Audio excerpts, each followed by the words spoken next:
Hi everyone, it's Kesman YouTube channel. Welcome back to another video on my channel. Today's video will be reviewing our opening round loss against the Giants. And if you haven't seen Kesman Magpies, welcome, like, comment, share. If you're new to the channel, watching this for the first time, like, comment, share, and subscribe.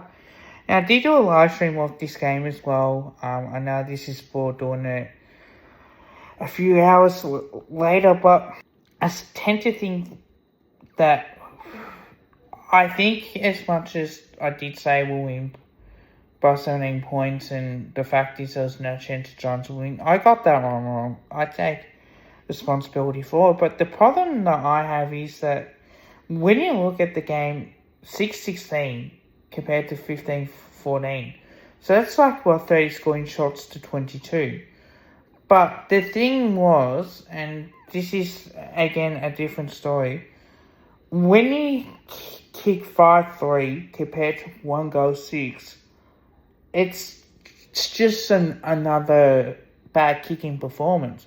And you look at it, and yeah, it's sad that what happened to Kieran Briggs, and I thought Darcy Cameron was getting the hit outs. But the one thing that was disappointing for me was the inaccuracy when we were having shots to go, even running shots. Like shots that we probably should have nailed, we just didn't. So again, that's the issue in AFL football. Momentum is huge in games of sport. Now, when you look at the second quarter, right, 3 goals 4 compared to 3 goals 2. So we had a better second quarter. We got momentum. We got on top. The Giants kicked a couple in a row. That was it. But when you look at the third quarter, it was a tight tussle throughout the match. It was which team was going to make a mistake, who was going to kick the first goal would have been crucial. It's either going to A, open up if you kick the first one, or B, it'll be a tight game throughout the whole thing. But they kicked 1 goal 2. We kicked 5 behinds. So again, that was an issue in itself. To be held goalless in that third quarter, it's just not good enough. And look, the performance wasn't good enough. I know that. I understand that and whatsoever. I'm not trying to overreact. But it's just the thing that I see is that when you get on controlling the game, when you start winning clearances, especially in that second quarter, and you eventually scoring out of it, that's how easy it was to score. But when you look at the third quarter, the Giants were just killing us at turnovers. They were killing us in clearances. I don't think we were that slow, to be honest. I just think that they used their pace and that they used the conditions really well. It felt like this was a bit of a tough game sort of type thing.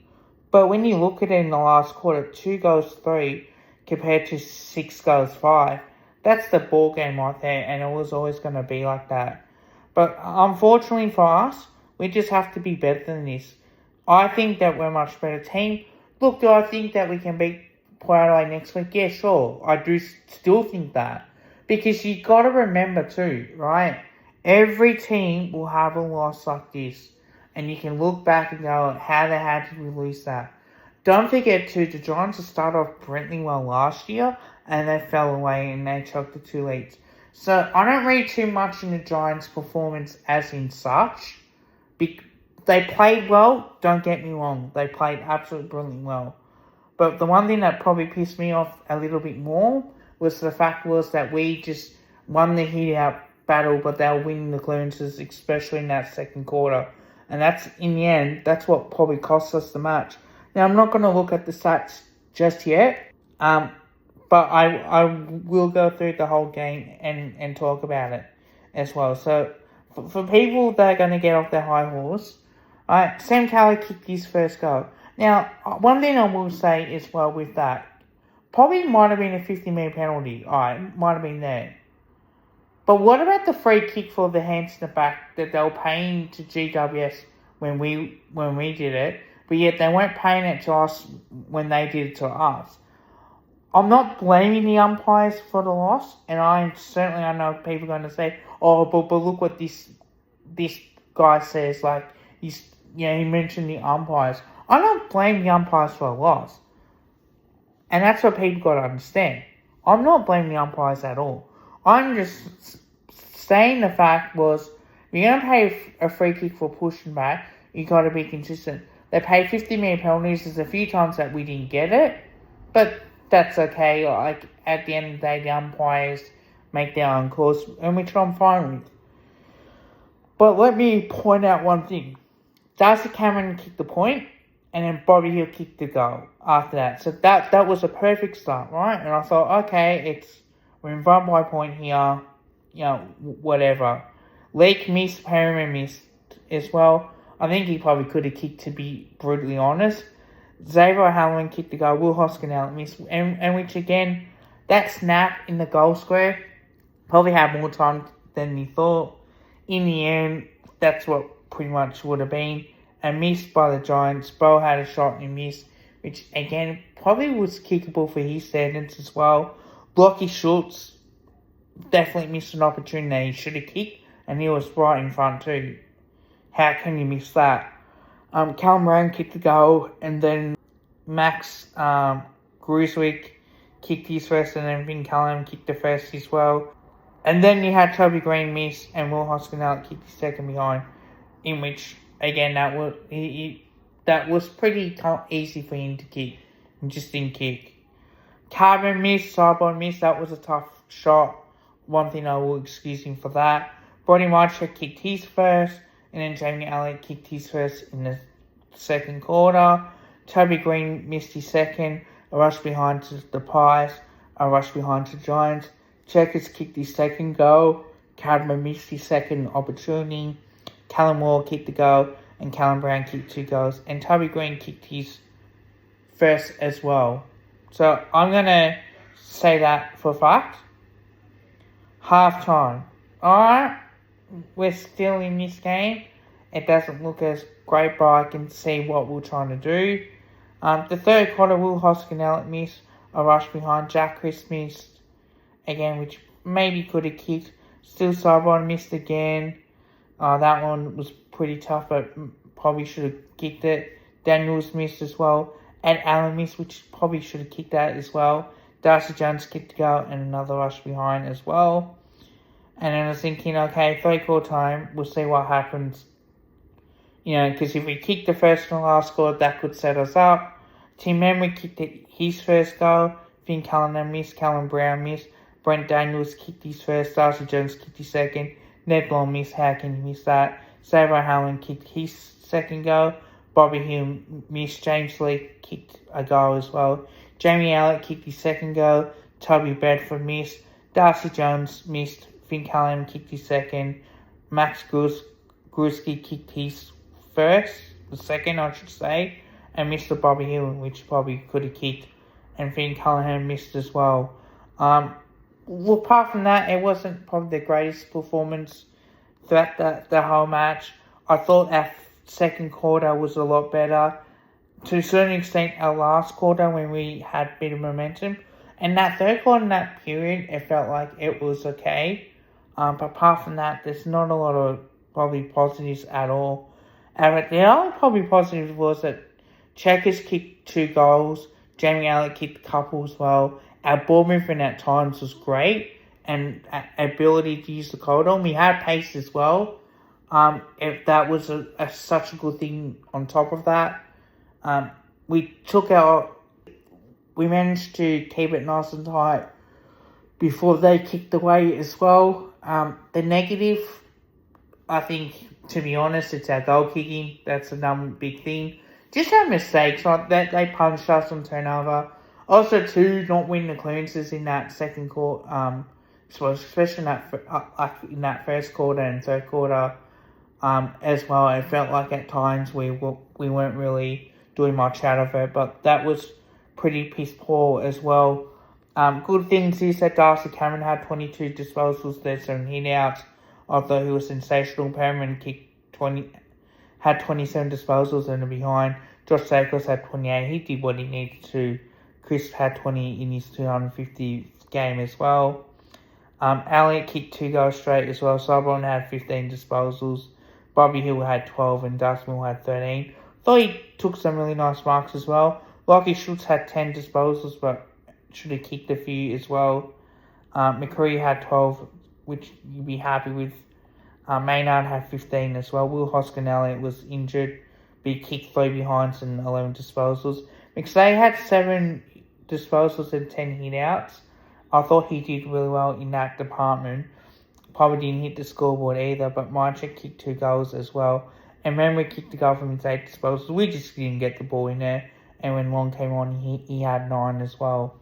I'll go through the stats for everybody so you know the difference. Disposals, 364 to 352. That's bloody obvious to me. 214 to 209 kicks. 150 to 143 handballs. So they're absolutely handballing more.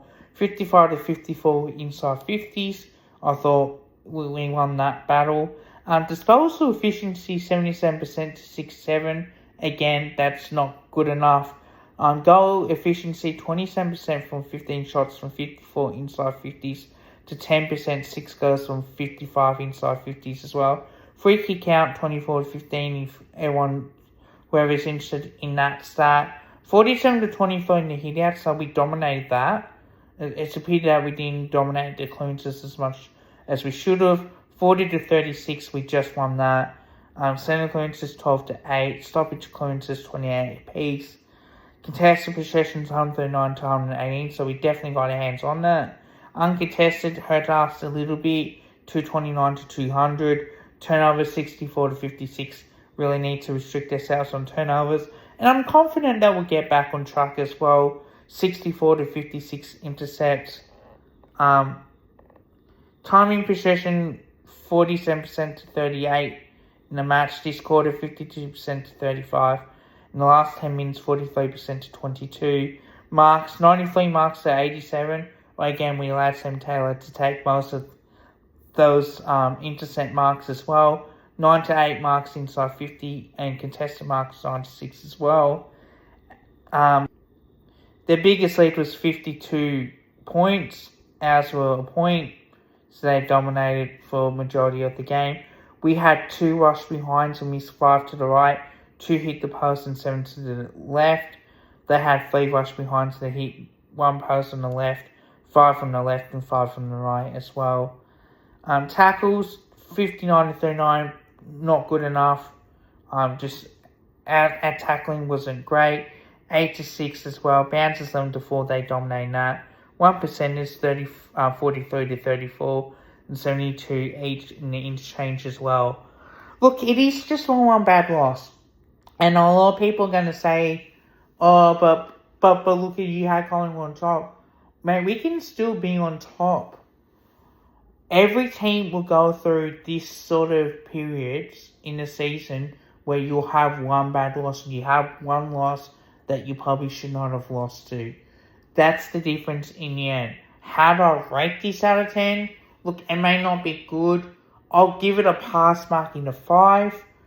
The reason why I say that is because I like the periods in that third quarter where we just dominated. We had them in that forward half and we actually used it. At times that ball movement was good when we did have it. And our entries just couldn't finish off our hard work. In the end, you take away a couple rush behinds and mate, there's 8 opportunities that we could have kicked. You take away 3, well, realistically, they could have kicked some themselves. So, again, it does boil down to on how much emphasis that you put on that. But for a fact, I know that we weren't good enough. And credit to GWS. That was the most disappointing loss they've witnessed. And we'll be better for the run. Like, don't worry. We've got Port Adelaide next week. I'll do the video, the history previews, you name it. I'm not worried. So I will only be worried if we continue to have these bad losses. But until then, I'm just going to discount this as a bad loss, one bad loss, and we can bounce back. Collingwood fans, let me know what you think. I know it's pretty far up at the moment. Look, loving each and every one of you. Just chill it out, relax. Cop this loss on the chin. We'll move on very quickly. We got Port Adelaide on the Saturday night at the G. Looking very good. As usual, don't forget to drop a like, also drop a sub, calm the mighty pies, and bye for now.